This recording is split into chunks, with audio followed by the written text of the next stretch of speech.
Por que é tão difícil mudar o comportamento? Veja só, quantas vezes você chegou a elaborar metas de ano novo e acabou falhando? Quantas vezes você chegou a decidir ler mais, ler um livro por semana, ou aprender inglês, praticar atividade física regularmente, perder peso, e após algum tempo lá estava você de novo na estaca zero? Afinal de contas, por que a minha decisão ela não é suficiente para mudar o meu comportamento? Por que quando eu decido assim, eu vou querer ler um livro toda semana? Por que essa decisão, esse desejo, essa força de vontade, ela não é suficiente para fazer com que eu mude? Será que existe uma explicação neurológica para essa frustração toda? Bom, você já deve me conhecer, eu sou neurologista, eu sou Márcio Araruna e eu sou um grande entusiasta do cérebro. E eu te convido a curtir o vídeo, se inscrever no canal, porque isso me ajuda a continuar trazendo conteúdos interessantes sobre o cérebro e sobre o comportamento, beleza? Roda a vinheta e vamos lá pro vídeo.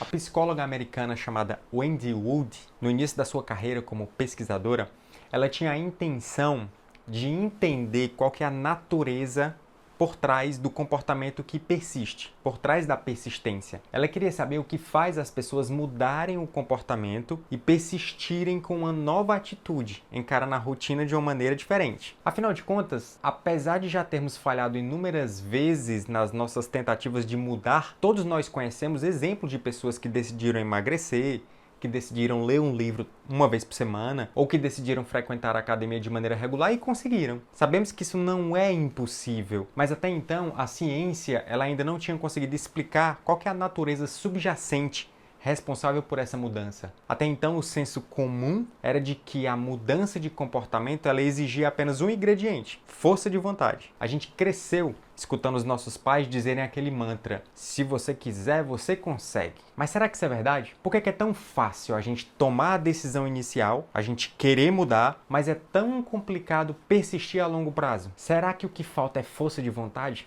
Bom, a pesquisadora doutora Wood, ela demonstrou o seguinte na pesquisa que ela fez, que a intenção da gente de fazer alguma coisa, a nossa intenção, por exemplo, de ler um livro por semana ou de ir para a academia, o nosso desejo de mudar tem pouquíssima influência quando a gente está diante de uma mudança que exige um comportamento persistente. Eu vou explicar de maneira mais simples. Existem dois tipos de comportamento. Existe aquele que exige apenas uma ação pontual. E existe aquele outro tipo que exige um conjunto de ações repetitivas, persistentes. Vou falar através de exemplos, de exemplificações que fica mais fácil de entender. Quando você decide ir ao supermercado comprar tomates, a gente está diante de um comportamento pontual, pois ele só precisa ser executado apenas uma vez. Agora, quando você decide frequentar a academia, a gente já passa a falar de um comportamento que ele é persistente, já que é necessário você realizar ele regularmente. O que a neurociência vem esclarecendo é que a força de vontade, ela funciona muito bem quando a gente está diante de um comportamento pontual. Porém, a intenção e o desejo pouco ajuda quando a gente está diante de comportamentos persistentes. E isso reflete, obviamente, a maneira como o nosso cérebro funciona, claro. O cérebro ele não é uma máquina uniforme, com apenas uma maneira de funcionar. Na verdade, ele é constituído por múltiplos mecanismos, os quais eles funcionam de uma maneira independente, mas mantendo uma certa interdependência. Quando estamos falando da mente e do cérebro, é fácil enxergarmos a nossa identidade, a nossa personalidade como sendo resultado do seu funcionamento. A gente consegue perceber o nosso eu. Esse eu que a gente vê com tanta facilidade é o eu consciente. Essa experiência de nos enxergarmos como uma identidade, com planos, com objetivos, só é possível devido a essa região aqui anterior do cérebro, que a gente chama de lobo pré-frontal.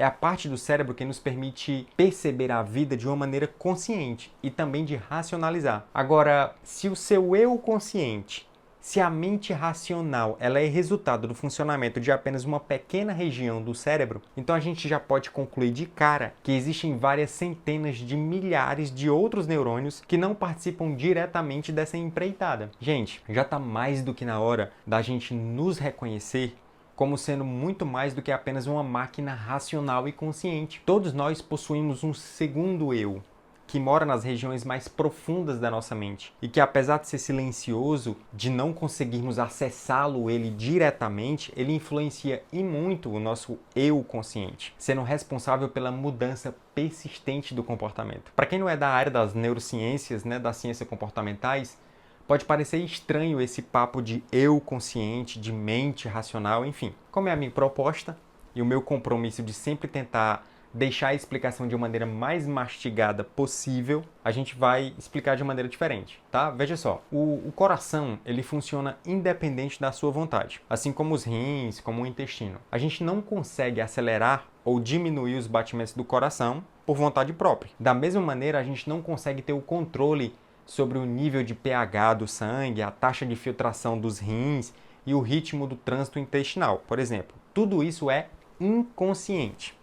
São mecanismos que estão funcionando paralelo aos meus pensamentos. Quem controla tudo no nosso corpo é o cérebro. Então, a gente pode dizer que o cérebro ele não é formado apenas por mecanismos conscientes. Existe um vasto maquinário neuronal que influencia o funcionamento do meu corpo e que também influencia o meu comportamento. A gente pode nos enxergar como possuindo um segundo eu, o qual é inconsciente e funcionou de uma maneira independente da nossa mente consciente. O comportamento pontual, ele depende apenas da decisão consciente. Você decide comprar pão, você pega o seu carro e vai até a padaria. Pronto, você fez o que você tinha que fazer. Isso exigiu apenas o funcionamento do lobo pré-frontal, que é a parte consciente do cérebro. Inclusive, essa capacidade de planejar, de executar e de monitorizar um comportamento pontual é uma função cognitiva, que a gente chama de funções executivas, mas isso aí é papo para outro vídeo, tá? Continuando o nosso raciocínio. Aquele comportamento que exige persistência,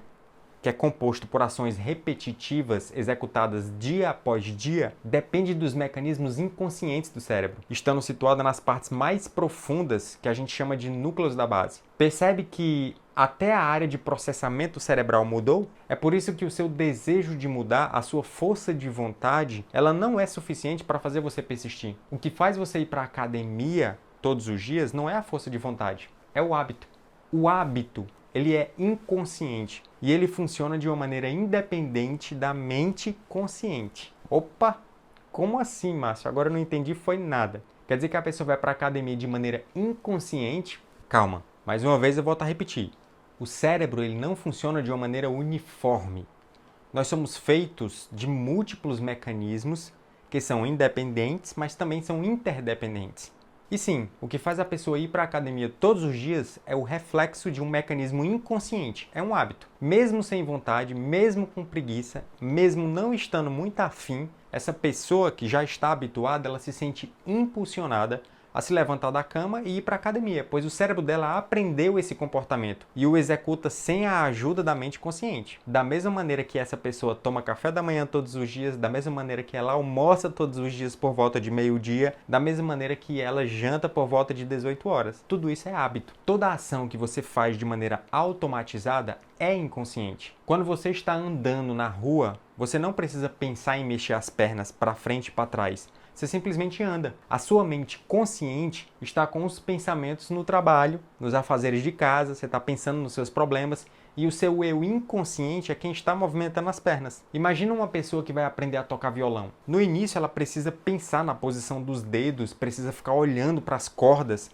para saber onde colocar a mão, enfim, precisa pensar nos movimentos. Nessa fase, o comportamento ele é todo dirigido pelo eu consciente. Com o tempo, após aprender, após se habituar com o instrumento, essa pessoa nem olha mais para as cordas, ela move os dedos de maneira automatizada. Aí já é o eu inconsciente dirigindo todos os movimentos. Digo mais, todo comportamento automatizado é o que a gente chama de hábito. O hábito, ele é um comportamento aprendido que se mostrou eficaz e que o seu cérebro repete sempre que for necessário. Andar, tocar violão, ir para a academia são hábitos. O fato de ser inconsciente não significa que a pessoa não possa interferir de maneira consciente no comportamento. Como eu falei, os mecanismos eles também são interdependentes. Assim, se você por acaso estiver dirigindo um carro de maneira habitual e sua cabeça está lá pensando nos problemas do trabalho e de repente uma criança passa na frente do seu carro de bicicleta, a sua mente racional ela interrompe os movimentos habituais e freia o veículo.